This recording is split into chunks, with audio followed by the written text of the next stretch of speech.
Tole, shamaa jirra jirtu hordoftoota fi kabajamtoota maatii Shawaayee akkam jirtan nagaa keessanii an nagaa kooti galata waaqayyoo baga nagaa naa taatan isinillee lafaa fi bakka jirtanitti nageenyi koo kan jaalalaa fi kan kabajaa kan onnee irraa maddee bakka isin jirtanitti isin biraa anaa ga'u isin jecha har'as viidiyoo biraatiin deebi'een jira walitti deebinee jirra hordoftoota koo kabajamtoota koo.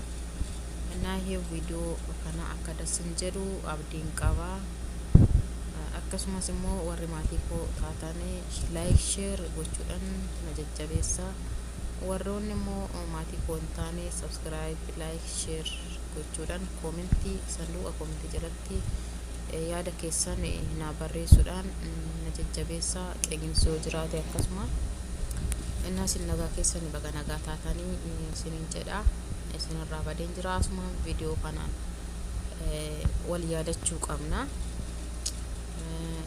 ihe warra viidiyoo iddoo baay'ee namatti tolu agarsiisuuf kan dhufe ekinoo baay'ee namatti tola jechuudha gibbii keessan jira gibbii keessatti wantoonni adda addaa qophaa'e ekinoo keessummaa dhufaa jira waan ta'eef keessummaa dhufaa innaa kottatti hojii qarqaradha keessummaa narraa galchaan isiniin jedha innaa yeroodhuma hojii keenya boqonnaa qabnu wantoota xiqqoo isheen jedhu waraabni walii gadi lakkisuu barbaachisaadha.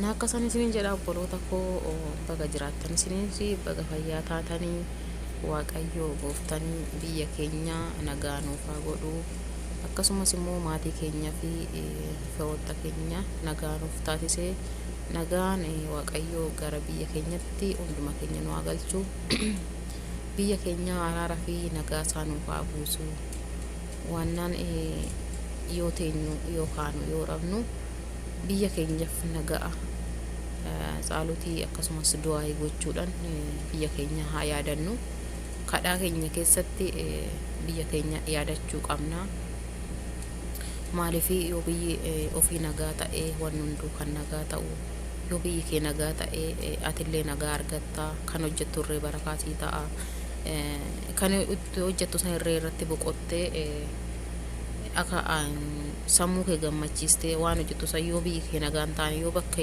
itti fayyadaman hin qabaanne wanumti hojjetaniif iyyuu hin jiru waan nan biyya ofii nagaa ta'uudha biyya ormaa keessatti nafamuu hojjetamee keessaa galama yoo biyya ofii nagaa taate immoo hojjetanii galanii biyya ofii keessatti waan hojjetan bu'aa dadhabbii ofii firee dadhabbii ofii galanii keessatti itti boqotanii itti argisiisu jechuudha.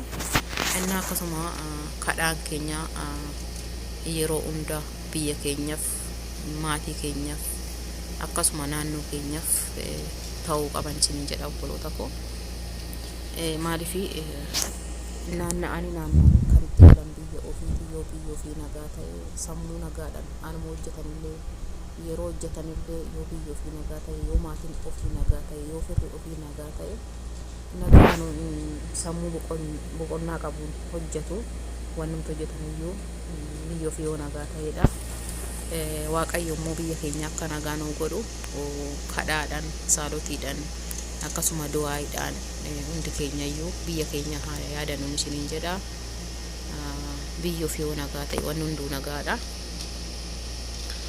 waan nagaadha kan hojjetan biratti nagaa yoo qabaatan waan hundiyyuu kan nagaa caalu hin jiru isiniin jedha obboloota koo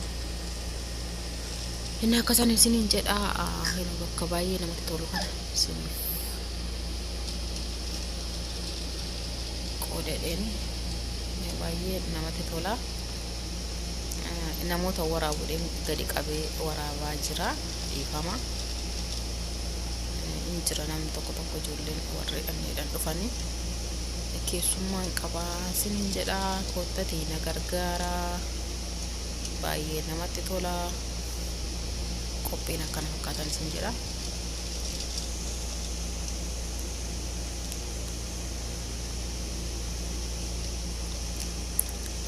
innaa boroota koo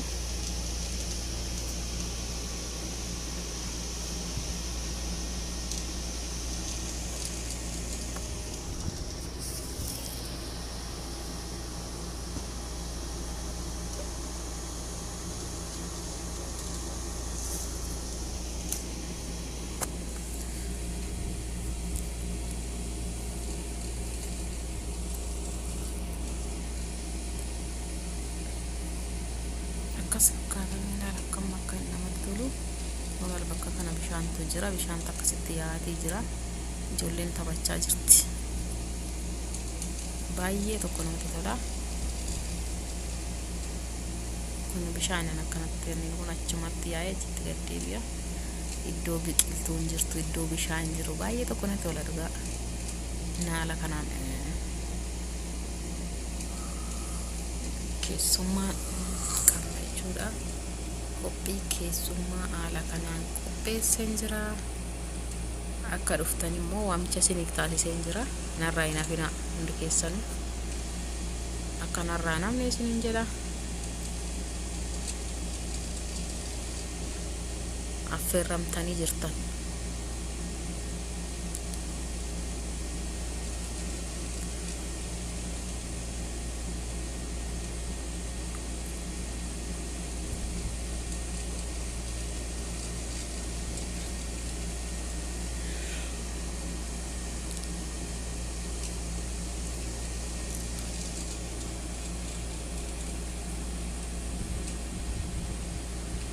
Ila bishaan akkatti namatti tolu.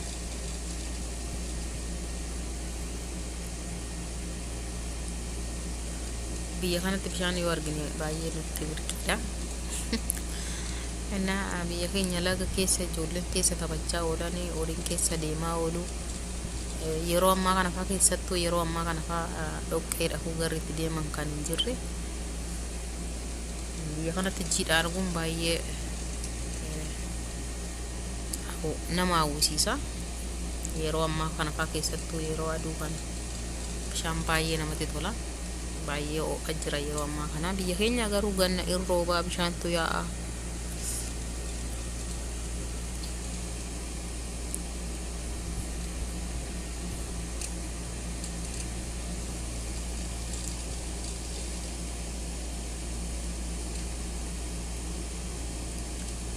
Ijoolleen jala fiigaa jira, kanaaf bakkaan bichaa xiyyeeffadhe isarratti gadi qabaa jira.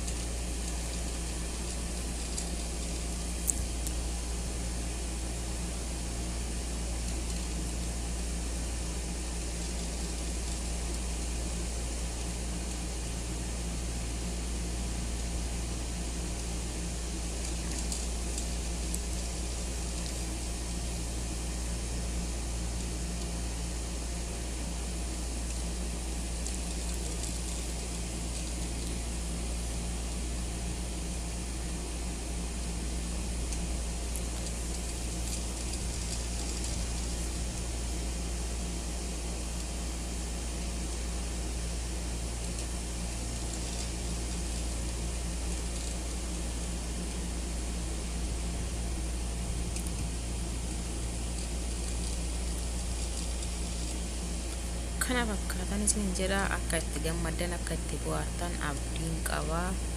Baay'ee namatti tola. Yeroo tokko tokko akkasitti bakka ta'e walitti agarsiifna.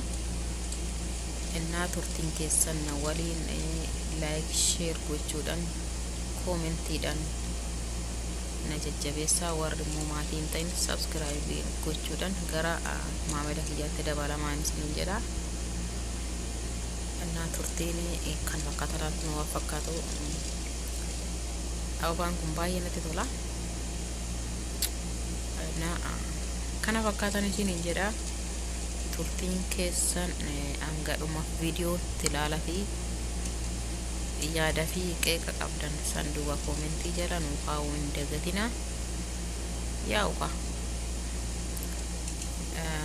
yeroon waan mijataa nuuf hin taaneef waan xiqqoo waan akkas nama bashannansiisu isiniif dhiyeessina isiniin jedha. Akkasinitti tolummoo abdiin qabaa. Warroonni maatii koo taatan na jajjabeessuu, warroonni haaraas gara kiyyatti dabalamuudhaan nagaa turtii keessan na waliin haa ta'uu. Nagaatti.